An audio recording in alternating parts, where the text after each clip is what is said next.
Berlangsung 2 hari, perkemahan Sabtu Minggu Korps Kadet Republik Indonesia 2025 ditutup di Korjasdam 2 Sriwijaya Palembang Minggu 2 November 2025. 500 peserta mengikuti rangkaian pembinaan karakter dan bela negara, mulai dari baris berbaris, pengetahuan pionir, hingga edukasi kedisiplinan, wawasan Nusantara, dan penggunaan media sosial yang bijak. Kegiatan menghadirkan suasana belajar di luar ruang yang menekankan nilai pendidikan karakter.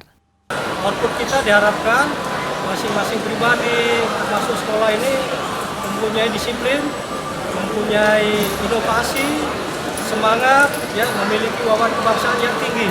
Ya, itu kita harapkan. Jadi kalau memang daerah kita ini belum ada dan kita harapkan tidak terjadi misalnya tawuran. Nah, ini kita bina adik-adik kita ini jangan sampai terpengaruh seperti kejadian-kejadian di kota besar lainnya, tawuran antar sekolah dan sebagainya.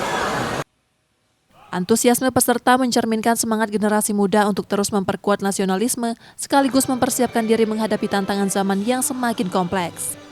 Saat di lapangan ada latihan PBB dan juga kami melakukan kegiatan seperti pengetahuan materi tentang pionir, tentang simpul dan lain-lain. Maknanya yaitu kami bisa mengetahui ilmu baru, bisa juga kami lakukan di kehidupan sehari-hari.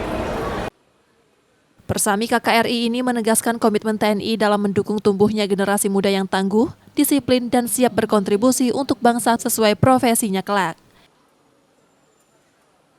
Rizka Silviana, Kompas TV, Palembang, Sumatera Selatan.